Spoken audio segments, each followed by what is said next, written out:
दोस्तों, इस कायनात के अंदर देखा जाए तो बहुत सारी ऐसी चीज़ें हैं जो कि बहुत ही ज़्यादा अजीब है, जिसके बारे में हम जानते ही नहीं हैं। इंसान ने बहुत ज़्यादा तरक्की कर लिया है, साइंस बहुत ज़्यादा तरक्की कर चुकी है, लेकिन आज भी वो कुदरत के राज़ों से पर्दे हटा नहीं पाई।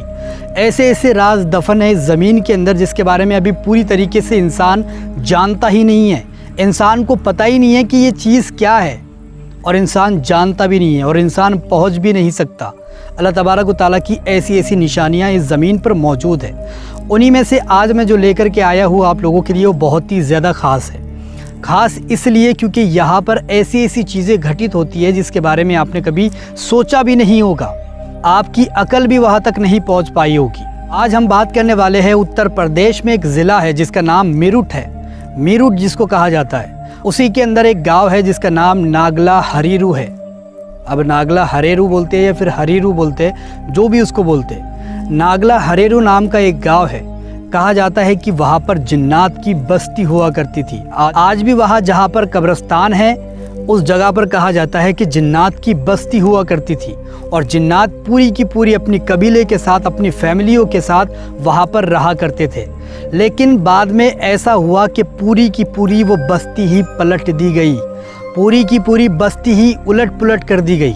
कहा जाता है कि जब भी वहाँ पर किसी की कब्र खोदी जाती है उस वक्त में वहाँ से चूल्हे निकलते हैं, किसी के बर्तन निकलते हैं, किसी की कुछ और सामान निकलते हैं। कहा जाता है कि ये जिन्नातों की बस्ती हुआ करती थी जो कि अल्लाह ताला ने पलट करके रख दी है, उनको मतलब पलटा दिया है।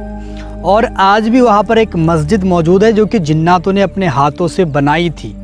जिन्नातों ने अपने हाथों से वहाँ पर मस्जिद को बनाया था, आज भी वो मौजूद है और लोग वहाँ पर देखने के लिए जाते भी हैं। कई लोग उसको देखने के लिए जाते हैं, लेकिन उसी के सामने कब्रिस्तान मौजूद है। जहाँ पर मस्जिद है उसी के सामने कब्रिस्तान मौजूद है, और कहा जाता है कि वही कब्रिस्तान जिन्नातों की बस्ती हुआ करता था। आज से कई हज़ार बरस पहले हुआ करता था होगा बस्ती, लेकिन उसके बाद में अल्लाह ताला ने इसको पलट करके रख दिया। कहा जाता है कि जब भी किसी की कब्र खोदो तो उसके अंदर से कुछ ना कुछ सामान ज़रूर निकलता है। किसी की कब्र से चूल्हे निकलते हैं, किसी की कब्र से जो तो बर्तन निकलते हैं, किसी की कब्र से चूड़ियाँ निकलती है, अजीब अजीब चीज़ें उसमें से निकलती है। और वहाँ के कुछ लोगों का मानना है कि वहाँ पर आज भी जिन्नात रहते हैं। जिन्नात की जो रूहें है या फिर जिन्नात है वो आज भी वहाँ पर रहते हैं, और लोगों को, कई लोगों को नज़र भी आ चुके हैं। अब क्या है, अल्लाह ने किस लिए ये निशानियाँ रखी है इसके बारे में हम नहीं जानते, हम इसके बारे में जान नहीं सकते, और ज़्यादा हम इसके अंदर घुसेंगे तो हो सकता है कि हम जान से हाथ धो बैठे या फिर हमारी अक्लें ही चले जाए, हमारे दिमाग ही ख़त्म हो जाए पूरी तरीके से। तो इसके अंदर ज़्यादा हमें घुसना भी नहीं चाहिए। बस मैंने आपको बता दिया कि उत्तर प्रदेश में एक ज़िला है जिसका नाम है मेरठ। मेरठ जिसको कहा जाता है, उसमें एक खेड़ा है, गांव है एक छोटा सा, तो उसी में एक गांव है छोटा सा, उसका नाम है नागला हरेरू। यहाँ पर कहा जाता है कि जिन्नातों की बस्ती हुआ करती थी और अल्लाह ताला ने उस बस्ती को पलट कर रख दिया।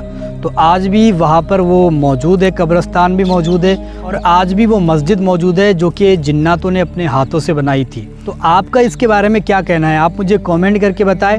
आपको क्या लगता है कि वाकई में आज भी वहाँ पर जिन्नात रहते होंगे, जिन्नातों की बस्ती वहाँ पर आज भी मौजूद होगी, या फिर कुछ और चीज़ें हो सकती है? मुझे कमेंट करके ज़रूर बताना। अगर आप चैनल पर नए हैं तो सब्सक्राइब करके भी इसको ज़रूर जाना। ये जिन्नात की मस्जिद, और वैसे भी ये देखने में ऐसी नज़र आ रही है, आइए ये ऐसी नज़र आ रही है कि इंसानों की तामीर मालूम ही नहीं होती है। किस तरीके से ये गोल लेंटर बनाया गया आप इसको देखिएगा, और किस तरीके से ये गुंबद चढ़ाई गई। इसके अंदर बास काम बाद में गांव वालों ने कराया था, लेकिन जब ये शुरू में तामीर की गई थी, बताया ये जाता है कि ये एक ही रात में जिन्नात ने तामीर कर दी थी, एक ही रात में। और जब से लेकर आज तक ये मस्जिद है। आप देखिए अल्लाह तबारक व तआला की कैसी अजीब करिश्मा है कि किस तरीके से ये तामीर की होगी उन्होंने, और किस तरीके से ये छोड़कर वो चले गए। ये यहां तने तनहा है, इसमें नमाज नहीं होती है। कभी कोई गांव वाला आ जाता है, जैसे जंगल बाहर आपको चारों तरफ नजर आ रहे होंगे, तो गांव वाले यहां आकर आजान देकर नमाज पढ़ लेते हैं।